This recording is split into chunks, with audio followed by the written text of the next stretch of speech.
She says earlier in the film, doesn't she? She's like, I'm Sophie, and he's like, Sophia, and she's like, no, Sophie. If I was called Sophia, I would have said Sophia, but I'm not. I'm called Sophie.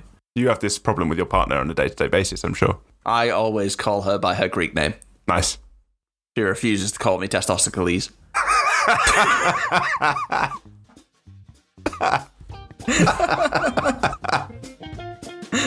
The great hero. You're like Achilles, but the only way you'll die is if you're shot in the dick.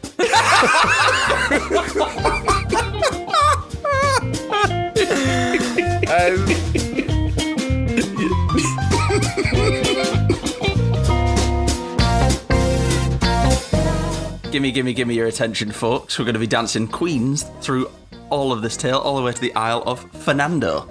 Welcome to Series 5 of the Three Takes of Stupidity. This time we're covering the art form that is musicals, and starting with a film that was beaten at the box office when it first came out as an opening weekend by The Dark Knight. They're very similar.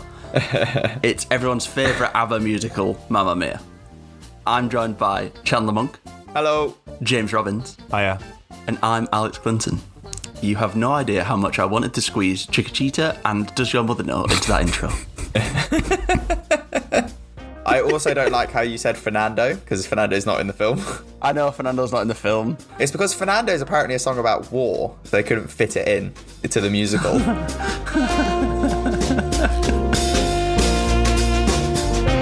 Hello everyone, welcome back to our 5th trilogy. Yes, we are calling it trilogies now. Tell us if that gets old very quickly. It's getting old. And yeah, 5. We said we'd stop being self-congratulatory, but 5's great, you know? Halfway to 10. Brilliant. All right, none of that. Done with that. Start again. Have you got what you guys been watching this week? Done anything nice? I have. I've done loads of great things. I went to Manchester. That was really good. Played a bit of paddle, which was good fun. And then... That's all. No, I did something else. What else did I do? Oh, I watched the O.J. Simpson thing on Netflix. I think he did it. Controversial take. What, are you talking about American Crime Story?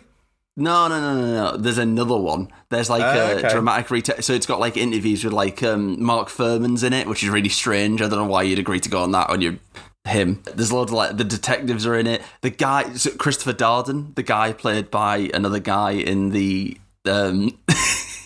in the David Schwimmer one. He's in it. It's really cool to see him in it. I don't know why I think of all these people as fictional for something that's very much real life.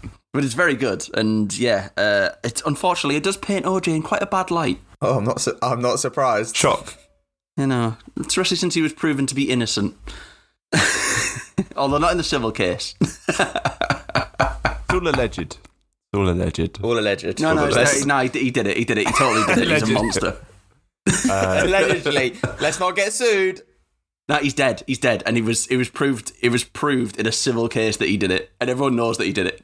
To anybody that does want to sue the Three Takes of Stupidity, just to be clear that me and Chandler both said, alleged, do not sue this business. The one you want is Alex Clinton. Alex Clinton, he lives in he's from dox him, sue him, get him. I will make it very clear. The civil case, he is guilty. I really like how James refers to us as a business. Look, when those sweet 0.03 pennies come in, we need to, make sure we got a business account Protect going. them. Yeah, we will pay our taxes. I didn't agree to that. James, what have you been up to? What did I do this week? I also played some paddle after a minor injury. I came back and played and got a well-needed win because it's been a while. Are we turning this into a paddle podcast? Well, may as well. Welcome to the paddle pod. Welcome to the 3 Takes of Paddle. Oh, really bang average. No, below average players. Bang average is so kind. I know, the word average is doing a lot of heavy lifting there. Filthy paddle casuals. Watched anything good, James? Yeah, actually, so finished New Girl.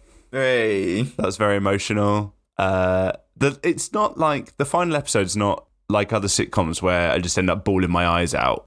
It just was like, it just felt wholesome to the show. It felt right for the show. It didn't need to bring me tears, and it was really nice. If not a little anticlimactic, because it didn't, hit you in the gut with emotional porn. Taking a step back, I'm like, no, that was very New Girl. It was goofy and it was nice. Have you mentioned New Girl 4 times in a row now? Yeah, now I could stop. And I've watched the next sitcom I've watched before, but my partner hasn't, and we're watching Community. 6 series and a movie. Cool. I've never actually watched past like the 3rd episode of Community. Oh, I love Community. What?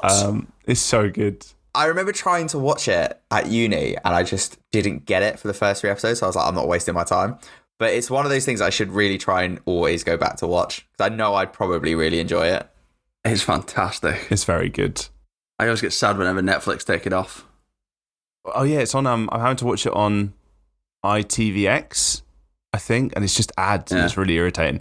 I started a new show about the kind of advent of science amongst a very religious world, where everyone in science is being treated like heretics. I've only watched the first episode, but that seems fun. It's called Orb. Was that about the COVID pandemic? No, it's not about the COVID pandemic. Everyone in the Deep South fighting against... God brought this down you on have us. to have this vaccine or you will die. Jesus, don't say I'll die. Fair enough. Yeah, it's a couple new things to watch, which is nice because it's been a while. Nice. This week, I've not done that much. I went to see my cousin final show in his band called Koala at the Shepherd's Bush, which was really good, really, really good. If anyone wants to go give them a listen, called Koala on Spotify. They're amazing. And on Friday, the final ever part of Cobra Kai came out, which me and my partner binged in one evening. Have you watched Cobra Kai 4 times? Mentioned Cobra Kai 4 times? Probably. It's amazing. It's one of the best TV shows ever made. But not in a row. Not in a row. The finale was actually, I thought, a really good end to the show. It was nice. It was a bit cheesy. It didn't hit you over the head. But yeah, I really enjoyed it. I genuinely think I'll probably go back and rewatch all of Cobra Kai at some point. But yeah, that's been it, really. Very nice. No more Cobra Kai. Are you sad? I'm actually really, really sad. It's amazing. But there is a new Karate Kid film coming out, I think sometime this year. And Ralph Macchio is in it alongside Jackie Chan. Martial arts films, as I've said before, should be a series in the future. But enough of that. Yes. Let's get on to this series, musicals. I will slightly touch on Ralph Macchio. Made me remember that I'm still watching The Sopranos. It's going very well. Is Ralph Macchio in The Sopranos or just the Italian? Just because he has an Italian name. Just because he has an Italian name. Nice. Have you mentioned The Sopranos 4 times? Sopranos deserves a 4-time shout out. So does New Girl. Just as good. All these shows are of equal quality. No, Cobra Kai is the best. Chandler's entitled to his opinion, even if his opinion is wrong. As per the usual housekeeping, Mamma Mia is not available readily to watch on any streaming sites, apart from if you have a subscription to Sky. I think you could buy it on Prime, which is what we did. And yeah, it's available. Now TV, probably. Probably Now TV. Now there's loads of stuff on Now TV. Sponsor us, Now TV. Sponsor us. 3 Takes app on Roku. Do you imagine? Right then. The movie is about Donna, an independent hotelier who's preparing for her daughter's wedding with the help of 2 old friends. Meanwhile, Sophie, the bride, has a plan to invite all 3 of her suspected daddies to her wedding. The film has an IMDb score of 6.5 out of 10, and on Rotten Tomatoes, its tomato meter is actually at 55, which I think is quite low. It's quite undeserved. I think that's quite Whereas low. Its popcorn is at 66. Even, that's about in line with IMDb. Did everyone enjoy this? So funny enough, as probably the podcast resident musical fan, I have not seen the stage show, nor this film before, which I think is actually quite surprising. It's quite surprising.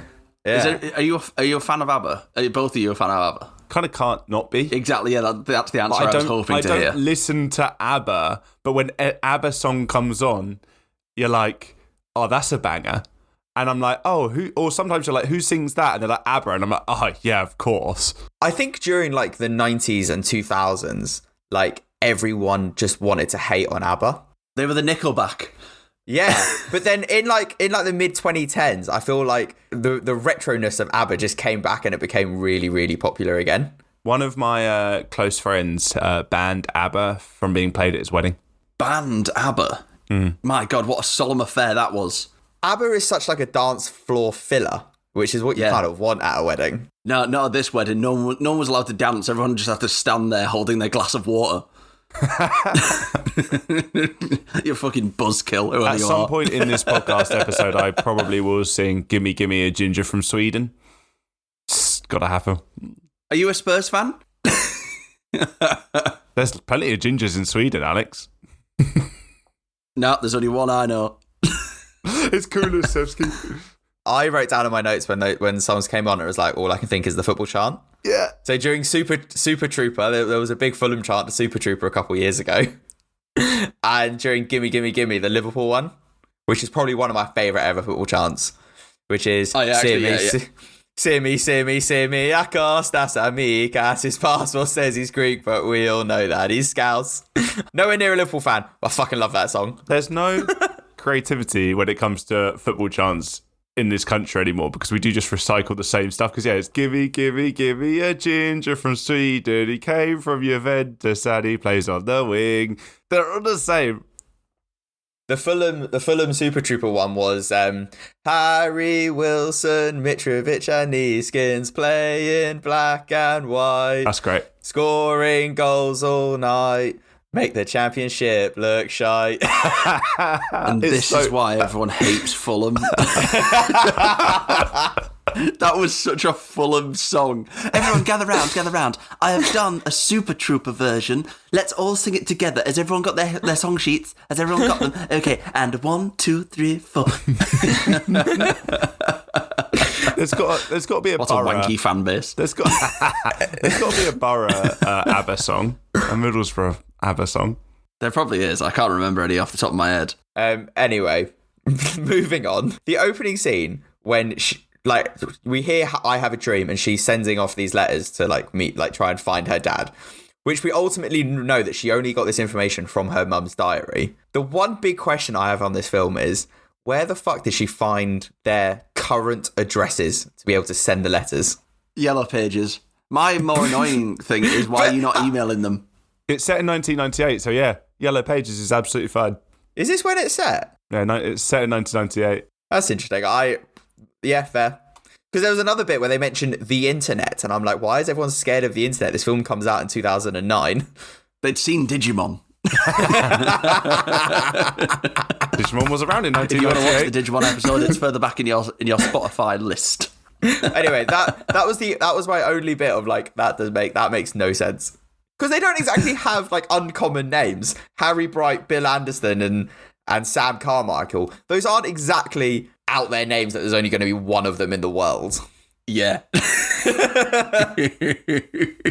How many letters did she actually send out? Did she send 15? And all the ones who didn't know who Donna were just like, who the fuck is this? Someone sent me a wrong letter. Given what the film tells us about Meryl Streep's character Donna, the mum, at the start, where she... Don't slut shame her.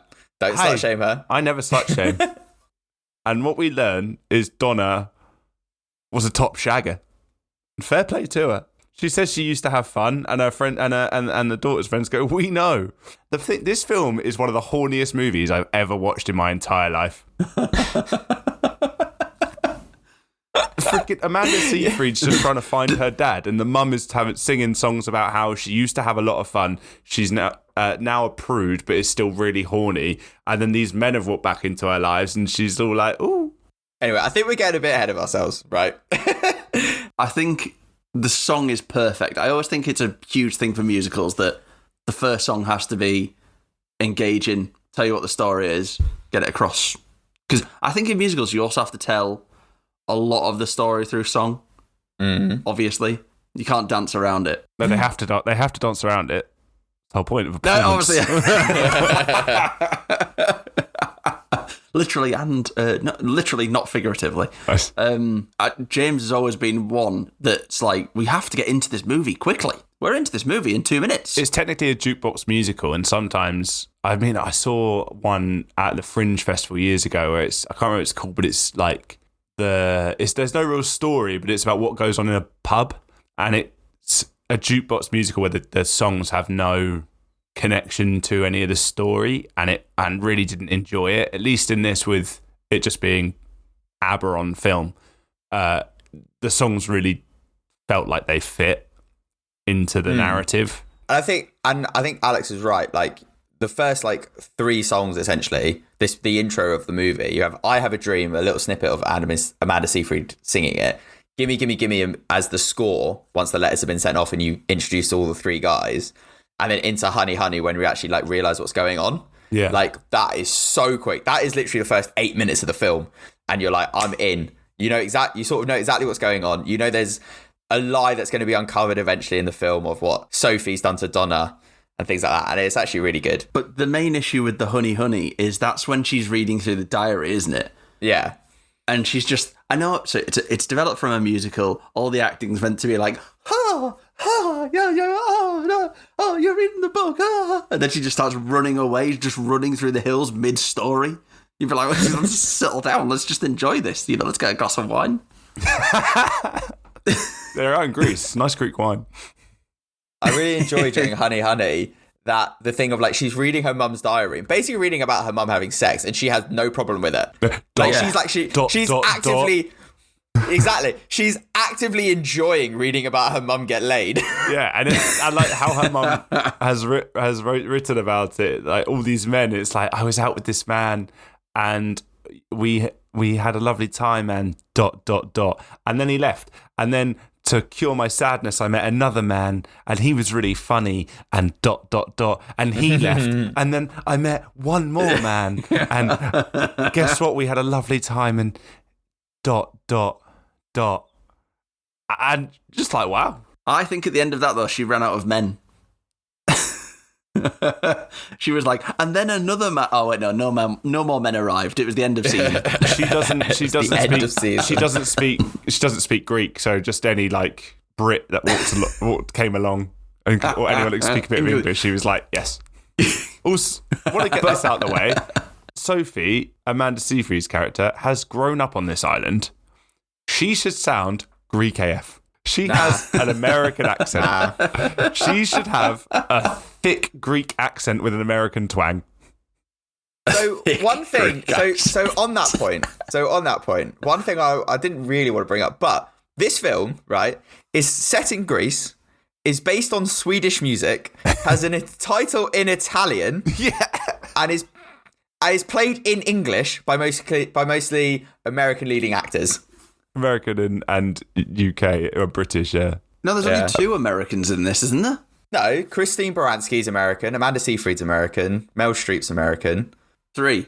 I can name you 4 Brits. Julie Walters is English, Colin Firth is English, Pierce Brosnan's Irish. Very well done. Did you not hear his accent come through occasionally in this film? I did. And he slipped from Bond into Homeboy.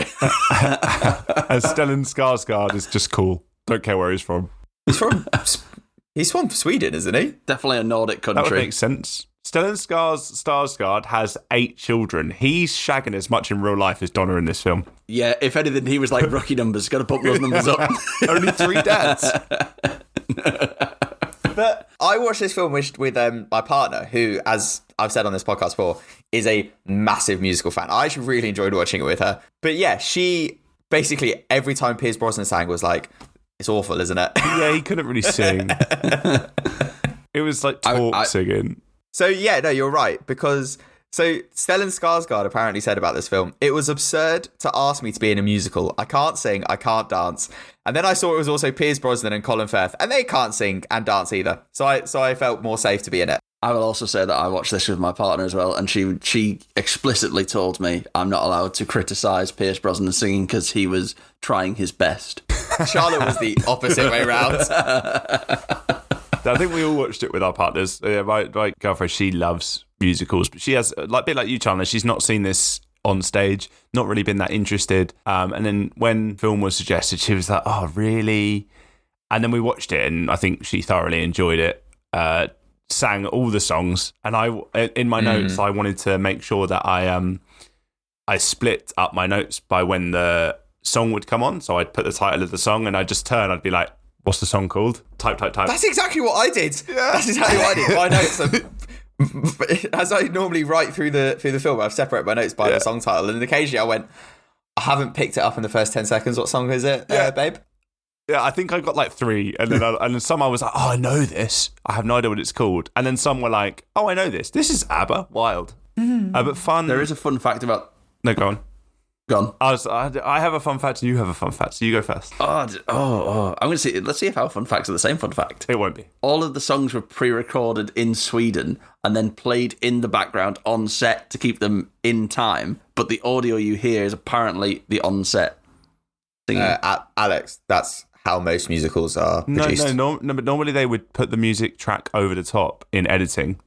Having the sound played out on set and then using that sound is kind of crazy to me. No. Doesn't seem possible. They'll play it out on set for them to stay in time, but then to actually have that in the cut and not put the track in the edit instead. No, he just said, right, that they've recorded it in Sweden, played that in set, so they can keep time to it, and then the original audio is placed back on in post-production. There you go. That's not what you said. That's how musicals are made. Yeah, that's normal. Trying to think of a musical that wouldn't be made like that. So the only one the one in recent times that hasn't been done like that was Les Mis, where they sang live during the show, during filming. Is that the one that's like 3 hours long? Yeah, with Anne Hathaway, Hugh Jackman, Russell Crowe, etc. Ugh. I've not seen that. It's meant to be very good. What was your fun fact, James? So my fun fact's actually very personal. Not very personal. I'm just gonna say, Alex's fun fact was not a fun fact. It's just how musicals are made. James, it was a fun fact. It was a fun fact. Chandler just shat all over it. Just some information on the production of the film is really what you just said. I went to the same sixth form college as Colin Firth.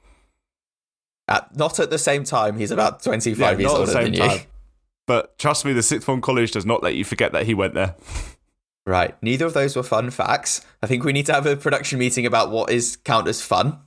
Laura Robson, the Olympian, also went to my... No, not Laura Robson. Some Olympians also went, and someone from Alt J also went to my sixth form. But Colin Firth, the big one. That's a mixed bag. I would call that a mixed bag. And obviously, a host of Three Takes of Stupidity went there. Duh. Chandler Monk.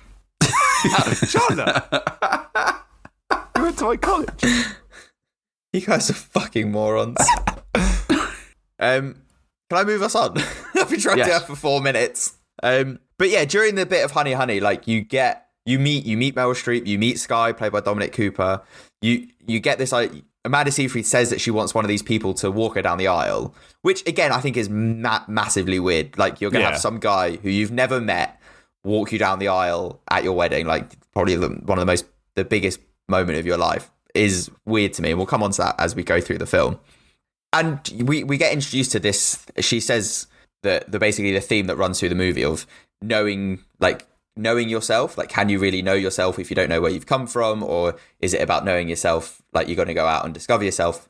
And I think that's a really good way to introduce. And it really, like, within the first 8 minutes, you're set up for the whole film. You have your main theme. You have what she wants. You've met Meryl Streep. You sort of know what she's about. And that drives us straight into Money Money of like her basically recounting, like, she's been here by herself trying to run the hotel, and she obviously wants more money. I kind of want to say, you know what the story is ultimately finding out who the dad is, but I do think it takes quite a dramatic shift narratively. You're led to believe at the start that this is Amanda Seyfried's Sophie's story about finding her dad, but it then very honestly, probably around the midway point, changes completely into be a more Donna-centric story about how she came to have a relationship with these men, how she met them, and then her life on the island, and then ultimately her dealing with the fact that she doesn't know who her daughter's dad is and how she feels alone and blah, blah, blah. I do think the story, dramatically shifts from Sophie-focused to Donna-focused. I wouldn't... I don't think I would agree 100% with that. I think it more shifts like, yeah, you're right. It starts out Sophie focused, and then you learn more and more about Donna. However, I think instead of it being more Donna focused or centered on her, I think it actually becomes more about their relationship, the mother-daughter relationship, which I was actually really happy about this film to happen. It doesn't all, like, I think the framing of the finding out who the dad is really good at the start, but then it sort of shifts in the way of like, no, honestly, we just care about how these two are interacting with each other. It's a bit like, I don't know if either of you have seen the musical Six. No, but my partner has. It's meant to be good. Which is based on all of Henry VIII's wives. And Alex is basically miming to the camera that he's seen it. Very proud of himself. It's all it's all based on Henry VIII's wives, all 6 of them. And it's framed in a way of like who had it the worst all through the songs. But then at the end of it, it takes a complete flip of like, do you know what? We don't give a shit about Henry VIII. Like this story is about us 6 women. So it makes it, frame the whole situation in a different way. And I think that's done really well. And it's done here as well in Mamma Mia really well as well. Bit shifted. You mentioned we met Sky in this scene. He creeped me out. The way he like hugged the bridesmaids and then later on also met Donna's best friends was very creepy, very intimate. Dude is sus. Yeah. Dude, that man is Donna. That man loves literally hard. everyone who steps foot on the island, he's like, I could marry you. I went on my travels and I fell in love again and again and again and again. I just love everyone. Dominic Cooper is very, very fit in this movie. I just loved watching him run around topless. I know. I'm not gonna lie. Also, that was nice. He did come across like a massive douche. He does. He's such a douche. And then actually, I mean, spoilers later on, we'll get there. I feel very sorry for him at the end. Do you? Really? Yeah, we'll get onto it. We'll get onto that. After Money, Money, Money, though, the Sperminators are here, which I chose the name as the dads. The Sperminators! The dad trio.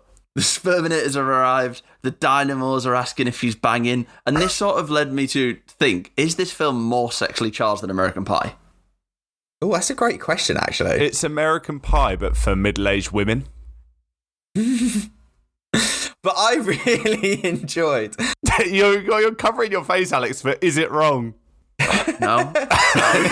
Exactly. But I really enjoyed this whole bit because of, like, the dad... Like, Sophie gets the dads, realise, oh shit, they can't meet Donna yet. That's all they want. It hides them away in this, like, goat house. And then Donna finds them, peeks up through that, like, gate in the ceiling. And I really, really loved seeing all 3 of them as their younger selves.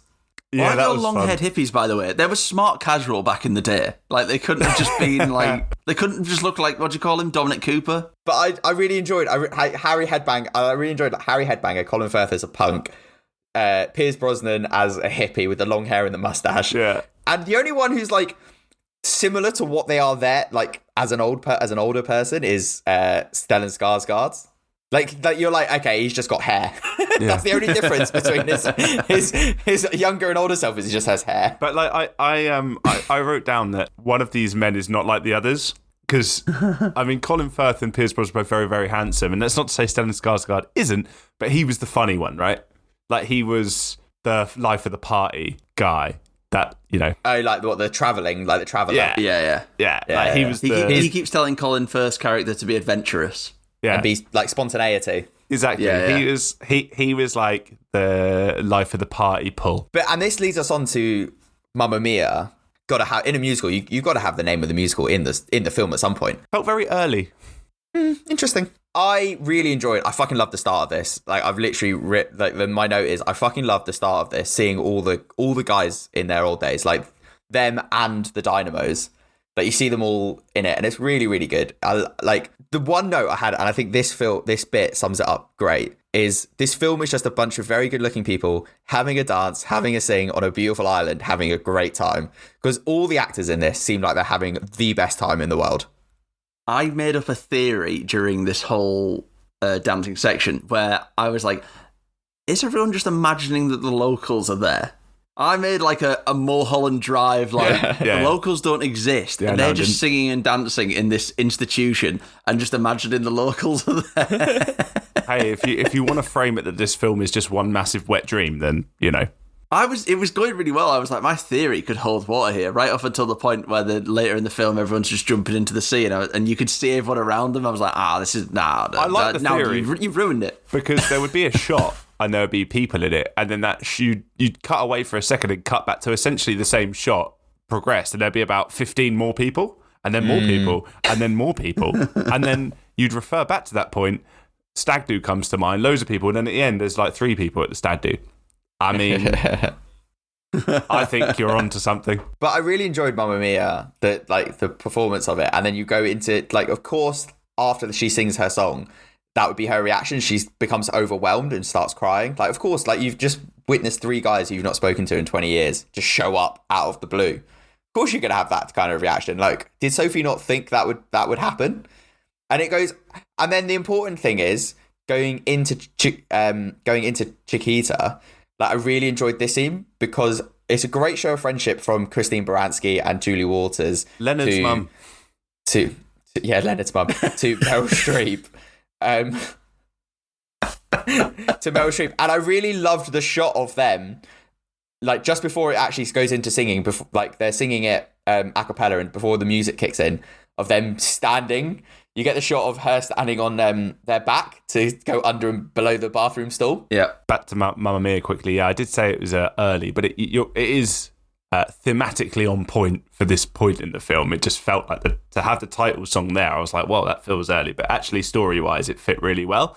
Never really clocked that Mamma Mia was, again, I've taught this film is just horny. It is a horny song. Fire within my soul. At home, look at the lyrics to Mamma Mia. Yeah. I mean, most music is about love and sex and relationships anyway, but I didn't expect it from Mamma Mia. But here's the funny thing. I never knew until I was doing research after watching the film that the members of ABBA were actually in a couple with each other when they first started. Yeah. Did you not know that? I did not know that. How did you not know that? All I sort of knew about ABBA was that that the 4 initials are their names. That's horrendous. I didn't actually realise that they were 2 couples. And they called it ABBA because they realised it's a really good penalty taking technique, and they were like, "Oh, our names match up to this, so we should." The only reason that's going to stay in it because it's a callback to last week. Yeah, last week. Go listen to Moneyball if you haven't. Really good episode. Very different from this. Oh yeah, ABBA was swinging all day long. No, whoa. I don't want to know what's on their rider. Hang on, very quickly. They weren't swinging, and that's what led up to the breakup of ABBA. Oh shit! Oh no! So ABBA broke up because both couples broke up. That's why. Imagine if they just swapped. I can't believe you don't know this. I can't believe this isn't common knowledge. I didn't know. You should read up on Fleetwood Mac if you like this kind of stuff. Oh, no, I knew that. I knew that one. The Fleetwood Mac stuff's visceral. They were like, we're using our trauma for money and art. You say that, but Winner Takes It All and Knowing Me, Knowing You are about their breakups. Go on, get that bag, ABBA. On the Chiquita scene, is it Chiquita? On the Chiquita scene, the thing where she goes into the toilet and they all just start peeking around. It's an American toilet. It has to be an American production. This isn't happening in a British toilet. It's just a solid door, and they're just stood at the door going, "Please come out." She could have been just releasing her guts in there. They didn't know that. It's a great show of friendship, though. I think I said before, it's a really nice show of friendship. Yeah, I think you're right. It's a really good show of friendship, and we've talked about bromances and male friendships of all ages in our released episodes and also our unreleased episodes. And I think it's rare to have such a friendship depicting friendship amongst women and middle-aged women, especially in cinema, is rare. There's a big issue in Hollywood of where basically women don't get very old, and then all of a sudden they're aged out of roles, even when they're like just over 30. It can happen, or they start to get put into more, a 30-year-old being put in a role for as a mum or someone that's like actually 10 years older in film. It's a real issue. Whereas men are acting roles when they're like 40 with 20-year-olds in relationships and stuff. Like, go listen to Mulholland Drive for more issues on Hollywood. But yeah, to see ultimately middle-aged women having a friendship in a movie felt, one, rare and really nice to see. But I think sometimes we're three guys talking about the depiction of female friendship on screen, and sometimes I feel that female friendship on screen is depicted as sort of frenemies more than like friendships. Whereas in this, you have a really good parallel of Meryl Streep and her two friends and Amanda Seyfried and her two friends who are just being there for each other. Like, this film is basically just a young group of three friends and an old group of three friends who have no animosity to each other whatsoever. They are just there trying to do their best to support each other. Yeah. And I think that's really nice. I think that's like it's uncommon to see sometimes.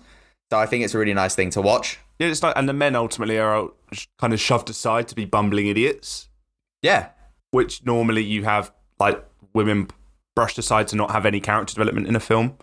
Actually, Alex said this came out at the same time as Dark Knight. Great film, big problem with it. The way that film treats women and the lead, the love interest, is awful. She's just a damsel, and everyone loves that film. But I really hate that about it. I mean, it is about Batman. Lois Lane's always strong. I don't think there's any conflict between any friends in this. There's like very minimal contact. We'll probably come on to it.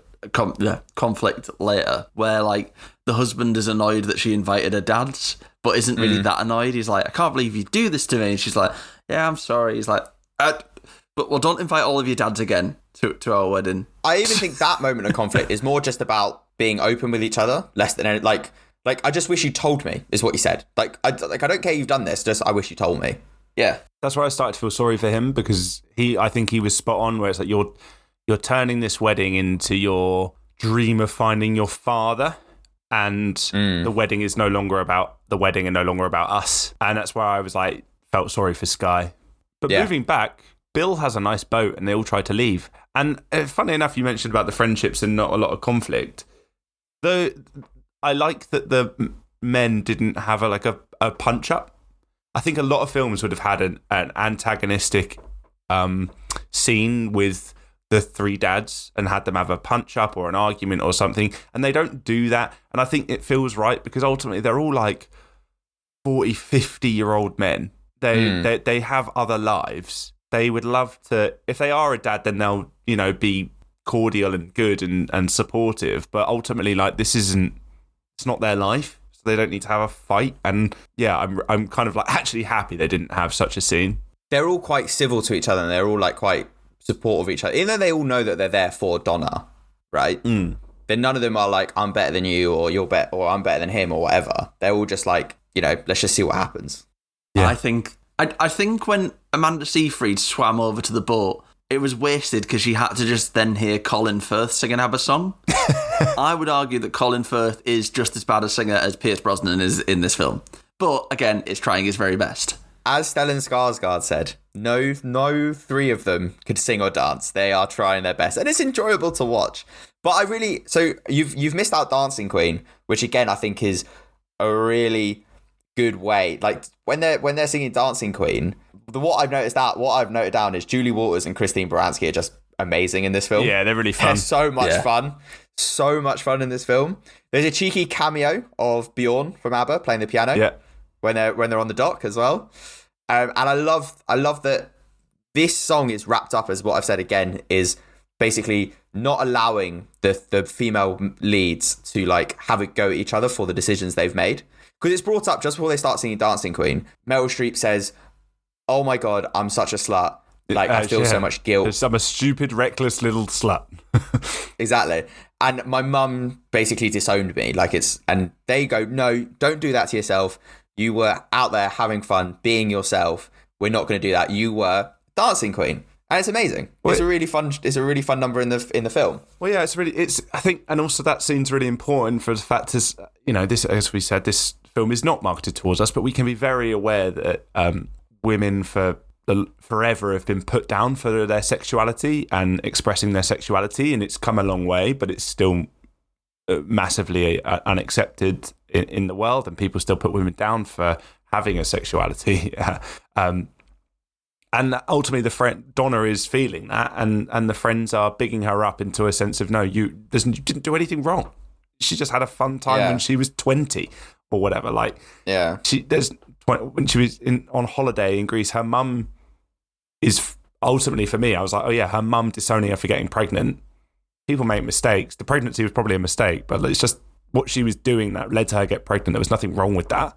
And then this moves us on to Sophie spending the afternoon with her dads, basically, with Colin Firth singing Our Last Summer. Apparently it is Colin Firth playing the actual guitar, though, which is interesting. That's cool. That's very cool. He learned that at college, he did.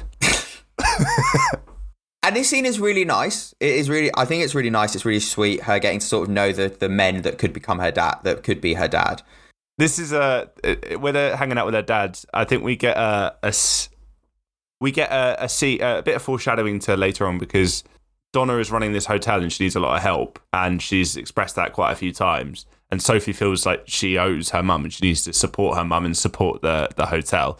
But Pierce Brosnan's character Sam, I believe he's an artist of sorts, and she draws something with it. He's an architect. She draws a picture, and he's like, "You should pursue this." This is something she's like, "No, I can't. I have responsibilities, blah, blah, blah." He's like, "No, you should consider it." And, this scene is them, she's experiencing what dads could be like. Harry said he'd love a daughter, and then Bill's just having a great time. But ultimately, I think the Sam scene, the Sam part of the scene is foreshadowing something for Sophie's future. The next scene where it's lay your love on me, I think at this scene, for me, it becomes strikingly obvious that everyone in this film is 5'4". I don't know why. They all just seem so small when they're just dancing around on the beach and just hopping about. And then all the guys all the guys are going on the pier because he's going on his stag do. And he has 100 friends that come out the sea, and they were on a tiny boat. He has 100 friends who are all wearing flippers. And who are all being a massive cop block as well. Oh yeah, they were about they're about to shag on that beach, and then his mates come and go, "Nope," and just lift him up. I think a side note to this is all of the extras that are dancing in the background need to be studied in this. There's certain shots where they're just going like mental, and you're like, what was the director's instructions here? What was the choreography? Was it just like, did you have one, or were you just told to improvise? So funny you bring up the director and the writing. So the director is actually the original director of the Broadway show. Oh, for real? And yeah. So that's quite a good point. And just on the choreography, I do think, as I said before, they're all having a great time doing this film, and I think you can see that in the choreography. I think the choreography and the staging of the show is done. The film is done really well. So yeah, the dancing. I think you're right about them having fun, Chandler, because it wasn't uber choreographed. It wasn't super refined. They weren't all on point. They, it was loose and fun. It wasn't like you're watching diversity or ballet, like where every movement has to be exact and all the lines have to be perfect. And this, like, the dancing was just fun, like a party. And I think that lends itself to musical as well. Musicals are ultimately musical performers are multi-talented artists. They're actors, singers, dancers, pure performers. So you kind of allow for a little bit more roughness, I think, in certain things, such as the dancing. Yeah, I would argue there's not roughness. I think that's intentional. And I think that actually lends to how good of dancing and performers they are. I also did read somewhere that they were drunk for most of the time making this. What? Everyone was maybe not drunk, but was very merry. As I said, they look like they're having a great time throughout the whole film. Which you would be, to be fair. Yeah. And it shows because, like, in you mentioned merriment, and we come to their hen and stag do scenes, and I really enjoyed the Dynamos performing again, Super Trooper. I really enjoyed them all in the get-up. Basically the ABBA get-up, the three of them, was really enjoyable to watch. And then we get to basically one of the biggest moments in the film of when Gimme Gimme is actually played. And it's the scene where during the song, Amanda Seyfried has all this, like, the three guys put it together that Sophie could be their daughter. And she has the moment with each of them where they go, I want to I want you to walk me down the aisle. Like, I spent an afternoon with all three of you. I like all three of you. I think all three of you might be my dad. Therefore, I want all three of you to walk me down the aisle, which doesn't make any sense. She lies to all three of them, gaslights them all, and it's great. She doesn't tell them that the other people might be their dad as well. She's like, yeah, you're going to do it. Exactly. And very quickly, the massive TikTok trend comes up of, how old are you? I'm 20. Ah! A meme in the wild. But I do think you've totally glossed over the fact that the sperminators are then taken away by a horde of women. There is a horde of women that just come and take them away to be had at. So I only have 2 comments on the Super Trooper bit, and that's as Alex calls them, the sperminators, but Donna and the Dynamos have a little sing-song, and I really want someone to do a comedy meme song of Super Trooper for Koopa Troopers from Mario. Brilliant. But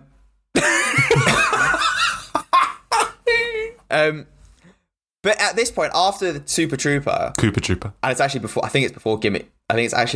Gimme. Meryl Streep goes on a rant about how she's actually done an amazing to the other two. She's done an amazing job of raising Sophie. She's done really well by herself, and it's like, of course you have. Like, at no point do you need to justify your decisions in this. You decided not to tell the father. Like, you didn't know who the father was, so you didn't want to get any of their hopes up. That's fine, and you've stayed on this island and you've raised this kid, and you're running. It looks to be like an unsuccessful in this, but it's probably skating by, right? Like, you've done great. You've done a great job raising Sophie, and you've done a great job keeping the business alive. Like, she doesn't need to justify that to anyone. Yeah, and those eloquency lessons to make sure she sounds American must have been cost a fortune. Just put the work in. One thing she realises, though, is that she might be named after Bill's Aunt Sophia, which is never answered if that's true. Yeah, that's a good point. She says earlier in the film, doesn't she? She's like, I'm Sophie, and he's like, Sophia. And she's like, no, Sophie. If I was called Sophia, I would have said Sophia, but I'm not. I'm called Sophie. You have this problem with your partner on a day-to-day basis, I'm sure. I always call her by her Greek name. Nice. She refuses to call me Testosticles.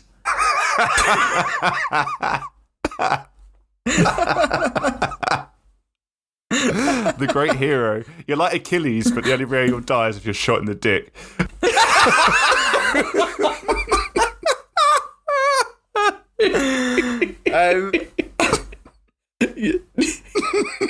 Yes. I'm brushing past that. I'm going straight back into the film. We get this little bit, I think, of like, which is pure sort of comic relief of Christine Baranski doing I think she sings SOS because she slept with a young boy the night before after the hen party. And Does Your Mother Know? And I really enjoyed the choreography of Does Your Mother Know? All I could think of was Johnny English, but it's fantastic the way this is done. Film. And again, James comes back to the horniness. I think this scene sums up the horniness of this film in one go. It does. It's one beautiful woman saying, I really want to shag you, but does your mother know that you're doing this?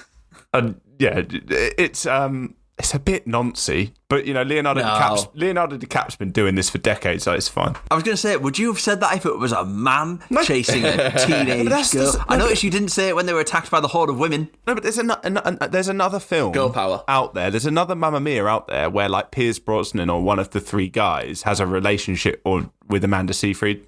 Sorry, not necessarily. Wait, what? Have you just said? Wait, is it the Norwich version of Mamma Mia? No, not like that. But like, there's another version of this film where, when they first meet, one of them tries it on with someone 20 years a junior. Yeah, you're not wrong. You're not wrong. But this moves us on, and I think this is the bit where I think the story takes a flip, right? Because at this point, up until this point, the film's all been about Sophie trying to find out where she's come from, which dad, right? And then she has the argument with Sky, and Sky finds out that she's invited the three people that she thinks could be her dad to the wedding. And Sky goes, "You don't need to know where you've come from to know who you are. You have to go and find that out for yourself and discover yourself." Which I think is quite true. I don't necessarily think you need to know everything about your past to know who you are as a person. I think you can go out there and find it yourself. And then Sophie runs up to Meryl Streep and goes, "Can you help me get ready?" And I think you can see how happy that makes Meryl Streep. She knows that she's eventually going to not lose, but Sophie's going to go and travel with Sky. They're going to go have their own life. And she, like, that's the same with any family, any parent. At some point, their children go off and try and make it out on their own and live their own lives. And obviously, a wedding's one of the biggest moments that happens. And this is where you get slipping through your fingers, which my partner's going to hate me for saying, but she cries at this scene every time she watches it. And I think this is where the film turns into, it's actually more a story, not knowing about, doesn't really matter who your dads are. It's more a story of a mother's love for their daughter. And, you know, how you can take that time for granted on both sides. The mother's side of, you know, raising the daughter, but on the daughter's side as well, taking time for granted of spending it with their mother.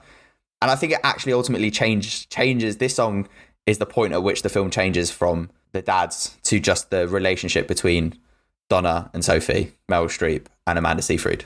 And I think that epitomizes in the fact that at the end of this song, Amanda Seyfried tells Meryl Streep that she wants her to give her away, not the dads. It's she wants her mum to give her away at the aisle. It's what it should have been all along. Then you also get into the winner takes it all, where Meryl Streep is singing with Pierce Brosnan, who again tries his best. Very handsome though, looks great. He does look fantastic. Of course he looks great. He's James Bond. He's never not going to look great. Same like Meryl Streep. She's always going to be Devil Wears Prada lady. I will jump in though and say we've talked a lot about the lads not being able to sing at all. Meryl Streep's got pipes. She can sing. I was very, very, very impressed. A very key part of being in a musical. Yeah, but we just talked about how 3 other guys in the film that sing a lot can't sing. It's not that they can't sing, it's just it's a little out of their range. Give them props where they're due. Meryl Streep absolutely knocks it out the park with her singing in this film. And another fun fact on this one, Meryl Streep did it all in one take. Did she actually? That's nice, isn't it? She did. Meryl Streep is so talented. At the end of Winner Takes It All, and she runs up the hill to the wedding, why does Pierce Brosnan not follow her and just shout from the bottom of the rock? Drama. Drama. Plot, Chandler, plot. This takes us into the wedding scene. Now, for me, firstly, there's a lot of people there. There's only one boat going to the island a day. That's a lot of trips for this boatman to do. We've not seen Bill in a while. Maybe he did a few back and forths It's on a his boat. logistic nightmare. But at the wedding, right? At what point does she tell them that she doesn't want the guys to walk her down the aisle? Because we see Meryl Streep walking her down the aisle.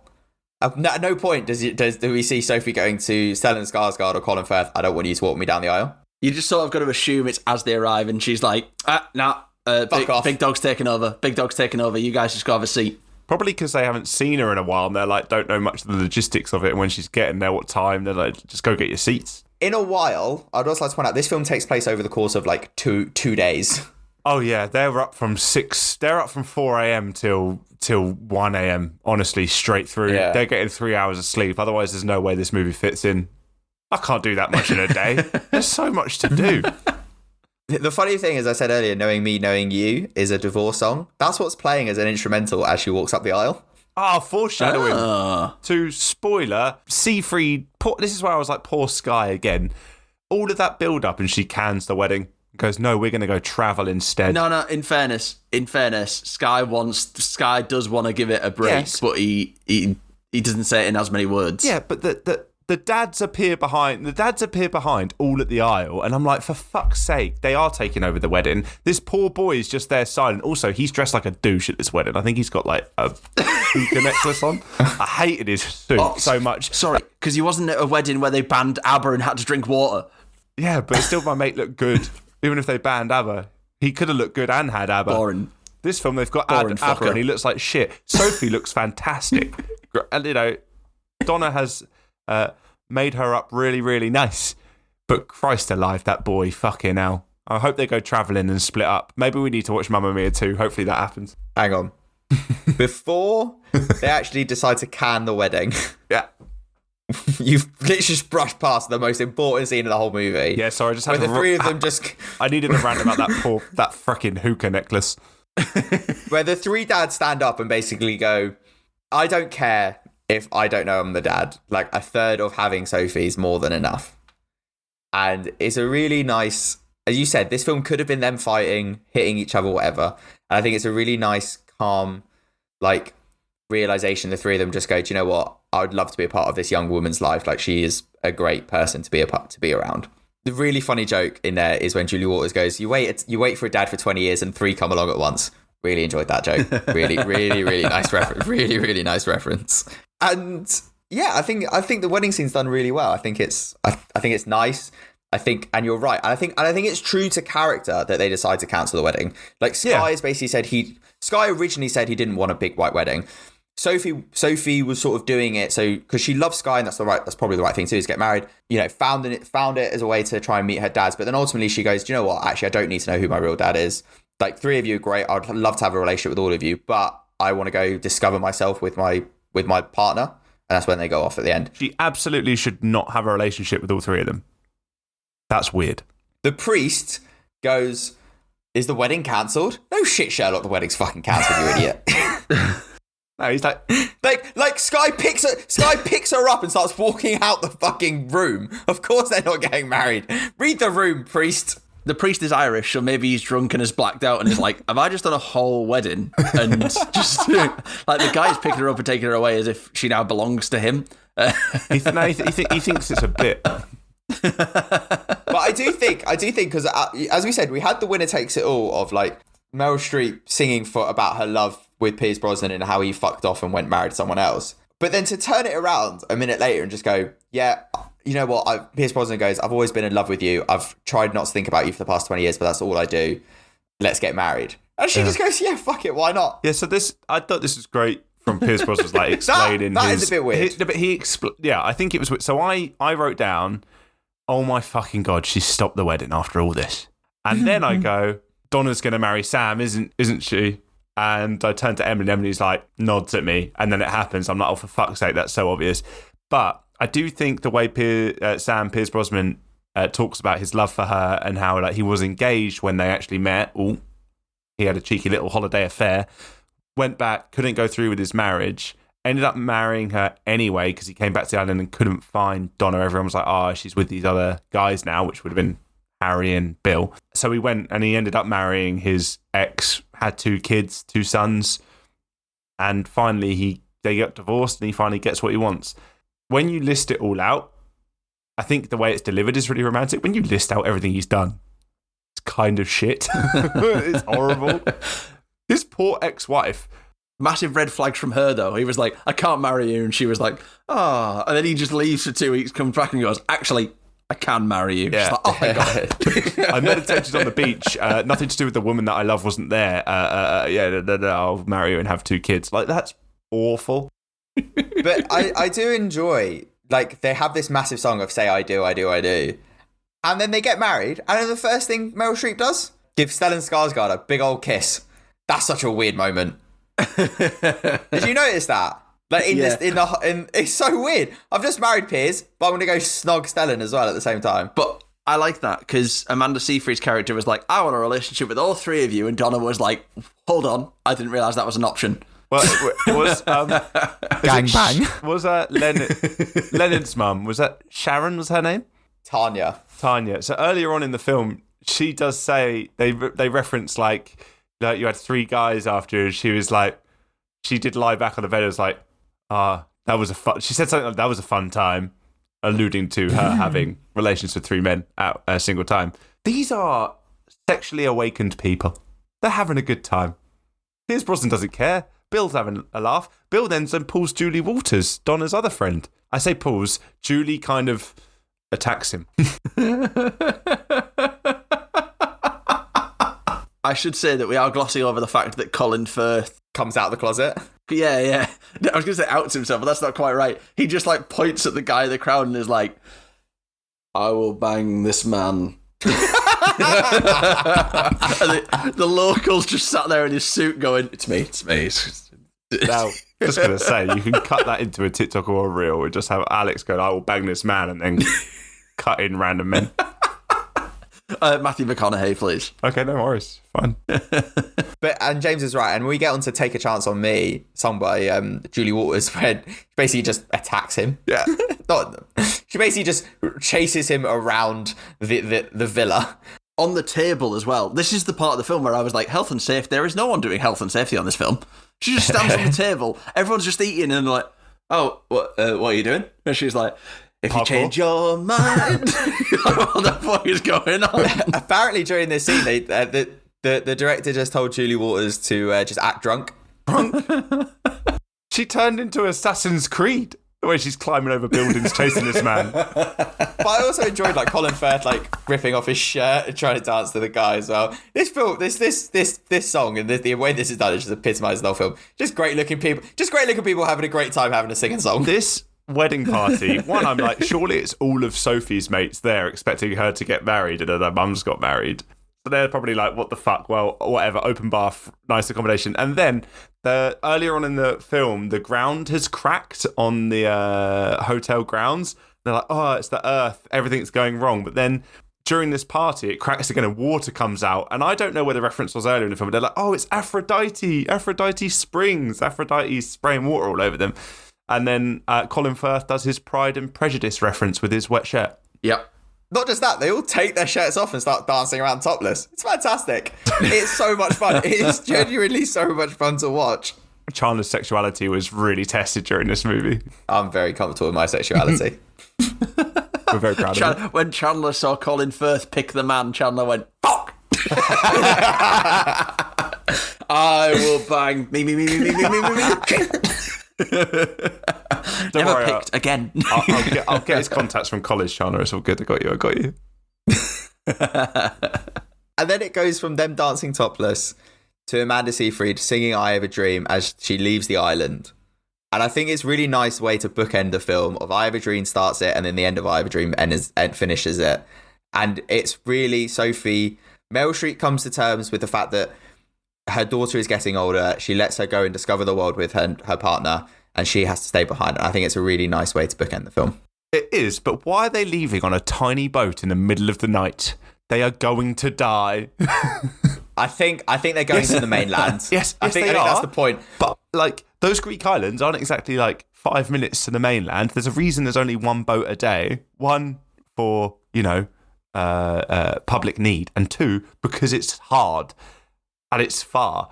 I went to Kefalonia and islands down Greece. Those boat trips aren't short. I mean, they're not like over an hour, but it's not 5 minutes. They are on a tiny little boat, and in the middle of the night with no lights. They are going to die. They're never going on that tour. My one question to this was, where the hell is all their luggage? Bill's already taken it. Yeah. I can clear all this up by just one phrase. Musical logic. Yeah, nice. Don't dig too far into this. People are dancing in the streets, tearing up people's laundry while singing a song. Like, people are just abandoning jobs. Aphrodite has sprayed everyone on the island. Yeah. And you're going, that little rowing boat is not good enough to take them all the way to mainland Greece.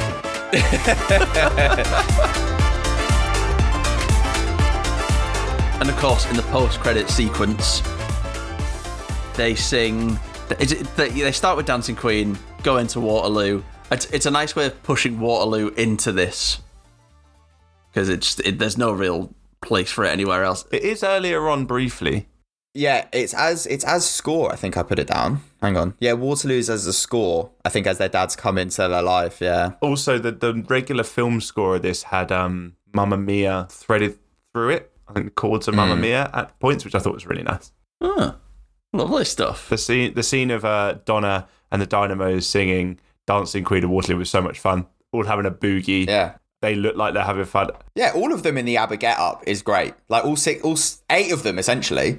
Like you've got the Dynamos, you've got the 3 dads, you've got Sky, you've got Sophie. It's fantastic during Waterloo. And yeah, what's it? They sing Dancing Queen and Donna's like, let's go again. Keep it going. Like an encore. And I'm like, it felt like, look, yeah, that was probably produced. It was probably the idea. It was, what they were always going to do. But it just felt so natural, like a concert encore, that it was really fun. Had a little boogie. And then afterwards, as the actual credits roll, you get Thank You for the Music, which I think, again, is really, really nice and sweet. My primary school used to sing that for a hymn. Interesting. Did you go to an ABBA religion college? Anyway, should should we get into our three takes? And I think on this one, it's only suitable that the man wearing a koala t-shirt goes first. Chandler Monk. I actually really enjoyed this film. I don't know why I'd never seen it before, but I genuinely loved it.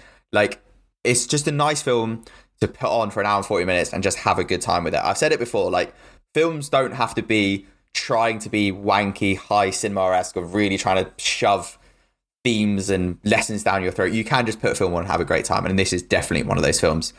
Alex summed it up really nice right at the end with, this is musical logic. You don't need to think too much about it. Just have fun with it.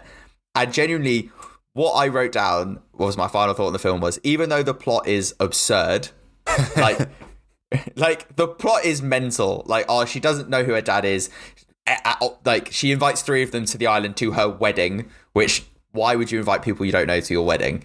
Of course, you don't need to know about who you are, where you've come from to know who you are. Just go out, find there and discover it. Like, yeah, so the plot is absurd. And at the ending, like, do their dads not really want to know who their daughter is? Like, again, sort of illogical. But yeah, plot's absurd. You can see why this film is so beloved. It is amazing. I loved it. Again, I probably will end up going to see the stage show of this. I love going to theatre, so I'll go see the stage show of this and have a great time with it. I might try to go to one of the sing-along performances because, like Pierce Brosnan, Stellan Skarsgård and Colin Firth, I will try my best. Can't sing, but I will try my best. But yeah, I loved it. Film. I loved it. It was great fun, and I'll probably watch it again. James? Yeah, I think I would have enjoyed this a lot more on stage. To be honest, I didn't have a huge. I had fun watching the film. I really did, and I really enjoyed all the ABBA music. But in terms of as a film, I didn't love it hugely. It was good, and it was a nice way to spend just under 2 hours. I'd watch it again. I'd probably watch Mamma Mia too. But yeah, definitely think I'd enjoy the stage show a lot more. I think that's just the medium I like. I'd rather watch my musicals, and when I enjoy musicals the most is in person and live. As a film that we mentioned a few times, I think this film's going to get branded as a chick flick, but I think the phrase chick flick leads to negative connotations about a movie and leads ultimately to frame movies made for women and that demographic as being of lower quality, and then it's like, oh, every other film is then for men. And I don't like that. And I mean, I've liked a chick flick in commons, like plenty of them. Legally Blonde, great film. We should do that at some point. Would love that. I'd have a great time. Miss Congeniality. Just brilliant movies.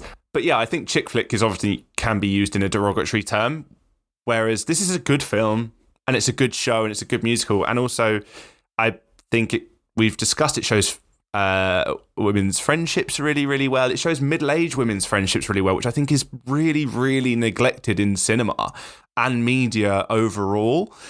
And I completely understand why it's so loved and celebrated and that you need media like this. And it's not made for us. But still, I don't know Alex's take yet, but I think we all enjoyed it. And I would really like to see the stage show. It's actually really interesting you say that, James, before we come on to Alex's take. Again, watched it with my partner. She actually said she actually enjoys the film more than the stage show. Interesting. Which I think from her point of view is the only, like, I don't know this for fact, but I think she'd probably agree that it's like very rare that she would say that she prefers the musical film to the actual stage show of it. I think in this series, I'll probably categorise these films by 3 points. Firstly, the quality of the songs. It's ABBA. Not a problem there. That checks out. Feel good factor. Again, it's ABBA. There's not even in the breakup songs. There's not too much negativity in there, and the friendships, as James touched on, being supportive of each other the whole time. There's the conflict in this film is pretty minimal. Like Chandler said, the only real conflict is the fiance being like, "Why didn't you tell me you were bringing all the sperminators here?" I'm so annoyed that they're here and I haven't even got on my Sperminators t-shirt. I thought the whole time you were calling Donna and the Dynamos as Sperminators and not the three lads. This whole record. No, it's the three guys. It's the three guys. That makes so much sense. Are you serious? Oh my God. The Dynamos are the Dynamos. They've got their own team name. I thought you were being really rude. No, no. And I was like, everyone else is okay with this, so I'm just going to shut up. I would have loved it if you'd called me out earlier. You can't call them that. What? They're the three guys that produce the sperm. Oh, yeah, that's way better. Okay, then my final point. And the final one is the total unreality of musicals, because that just happens in all musicals. Like, I love Hamilton. There's no way they were like, the British are coming. They've just massacred everyone in I hope New they weren't York." saying it like that. I hope they weren't going, the British are coming, as you sang it. You made it like that. I didn't make it like that. Yes, you did. But this film makes the unreality a huge thing. Like, the locals being ready at a moment's notice, they've got troubled lives, but for some reason they've all choreographed ABBA dances together. They're like, my goat hasn't got enough hay to drink. However, to eat. It's on hay shakes. There's one for Stephen Bartlett to make next. Hey, Yule. If Alex wants a sponsor, that's the sponsor Alex wants. I've gone on a tangent again. Anyway, the unreality of the whole thing, to be ready to dance at a moment's notice, the three dads just being all like happy to travel to Greece. Well, I would be happy to travel to Greece, obviously, it's a nice holiday, but it's generally musicals aren't really in touch with normal people thinking. But I think overall, great musical. Great song list. I felt really good after it, which is exactly what you want. As a general film, it's not really it's not for me, but I enjoyed it. I'd probably give it like an 8 out of 10. I'd give it higher than what IMDb and Rotten Tomatoes gave it. Oh yeah, I think I agree with. I think I'd give it an 8. Giving it a 7 or an 8. Yeah. I'd say a 7 to a 7.25. Brilliant. Very specific.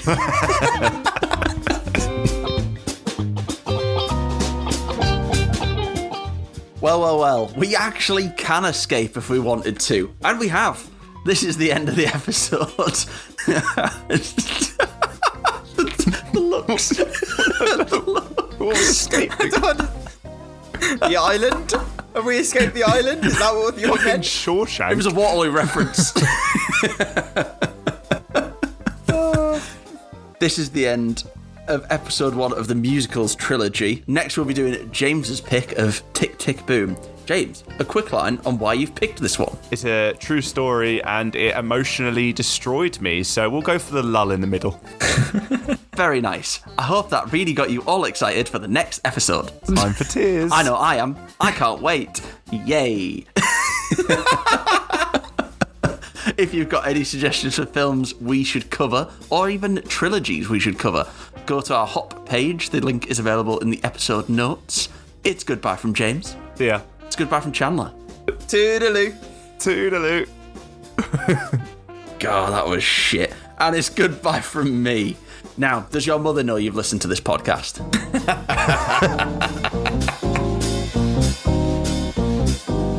Don't forget to rate, review, and share the podcast. It really helps us grow. Follow us on all our socials, plus our individual Letterboxd accounts. The links can be found in the description at www.hopwith2ps.bio/3takes or search for 3 Takes of Stupidity on most platforms. Please send us your film and series suggestions on our Hop page or to 3takesofstupidity@gmail.com. Thank you and hope to see you soon.